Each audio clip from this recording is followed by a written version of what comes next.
آج سے کچھ سال پہلے ناسا نے ایک ویڈیو کلپ ریلیز کیا تھا۔ اس ویڈیو میں یہ دکھایا گیا تھا کہ کیسے بلیک ہول ایک ستارے کے ٹکڑے ٹکڑے کر دیتا ہے۔ اس بات پر یقین کرنا مشکل ہے، لیکن ہمیں کرنا پڑے گا کہ بلیک ہول سچ میں اتنا طاقتور ہوتا ہے کہ وہ ہمارے سولر سسٹم کو کچھ ہی سیکنڈ میں نگل سکتا ہے، کیونکہ ویڈیو میں بلیک ہول جس ستارے کے ٹکڑے ٹکڑے کر رہا ہے وہ ہمارے سورج کے جتنا ہی بڑا ہے۔ ویڈیو کو سٹارٹ کرنے سے پہلے میری آپ سے گزارش ہے کہ اگر آپ نے ہمارے چینل AIF آرگنائزیشن کو سبسکرائب نہیں کیا تو سبسکرائب کر کے بیل آئیکن کو دبائیں اور ہماری ویڈیو کو لائک کریں۔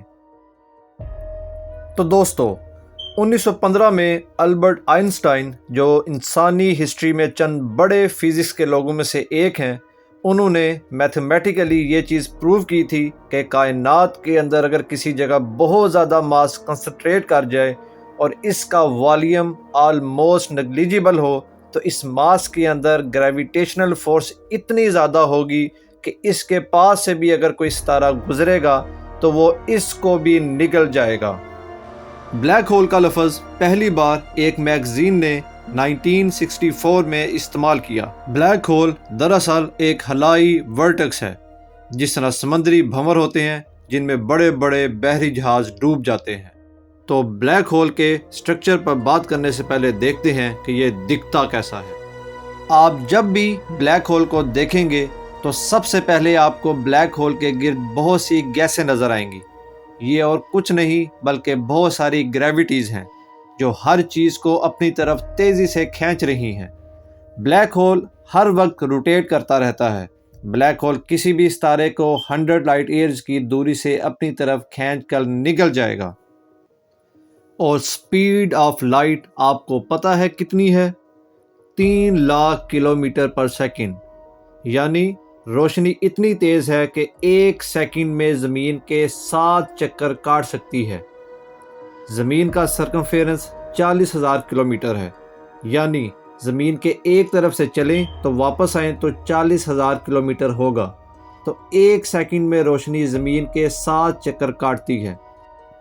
اسی لیے کائنات کے فاصلے روشنی کے اعتبار سے ماپے جاتے ہیں کہ ایک نوری سال ہی کافی زیادہ ہوتا ہے۔ 1 لائٹ ایئر یہ ہے کہ روشنی اگر ایک سال اسی رفتار سے چلے تو جتنا فاصلہ طے کرے گی۔ تو دوستو، اب جانتے ہیں کہ بلیک ہول دراصل بنتا کیسے ہے۔ تو دوستو، ہماری کائنات کے اندر اس وقت تقریباً 2 ٹریلین یعنی 20 کھرب گلیکسیز دریافت ہو چکی ہیں۔ ان گلیکسیز میں سے ایک گلیکسی ہماری ملکی ویو ہے، جس میں تقریباً 300 ارب سے زیادہ سٹارز ہیں، جن میں سے ایک ہمارا سورج بھی ہے، اور یہ سب سے چھوٹا سٹار ہے۔ بلیک ہول بڑے ستاروں سے بنتے ہیں۔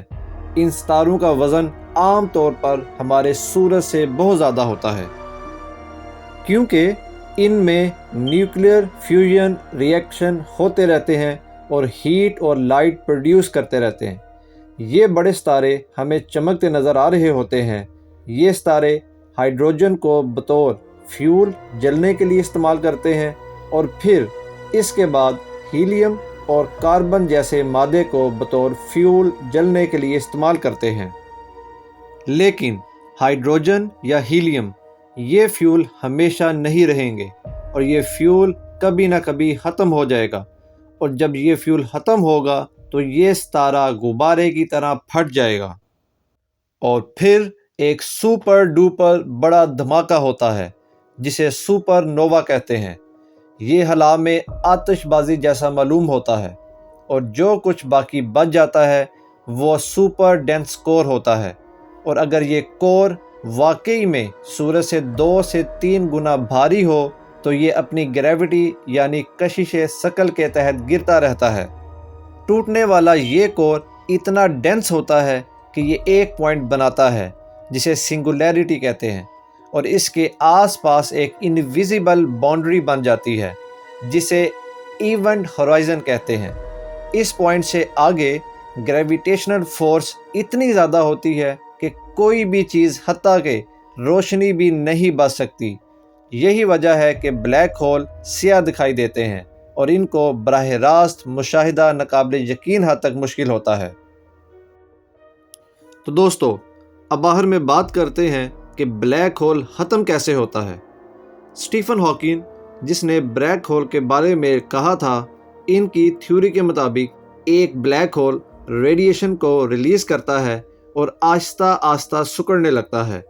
اسی طرح سکڑتے سکڑتے وہ ایک دن غائب ہو جاتا ہے، لیکن وہ ان سب چیزوں کے ساتھ غائب ہوتا ہے جو اس نے بلینز آف ایئرز میں اپنی گریویٹیشنل فورس کے ذریعے کھینچ کے نگلی ہوتی ہیں۔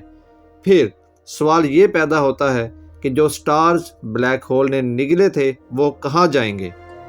تو اس کا جواب اسٹیفن ہاکنگ کی تھیوری میں ہی ہے، یعنی جو سٹارز بلیک ہول میں اپنی طرف کھینچے تھے وہ ریڈیشن کی صورت میں باہر نکلتے ہیں، لیکن اس کا کوئی ٹھوس ثبوت نہیں ملتا، لیکن بہت سے سائنٹسٹ اس کے صحیح ہونے کا دعویٰ کر چکے ہیں۔ تو دوستو، آپ کو آج کی ویڈیو کیسی لگی؟ نیچے کمنٹ میں اپنی قیمتی رائے سے ضرور آگاہ کیجیے گا۔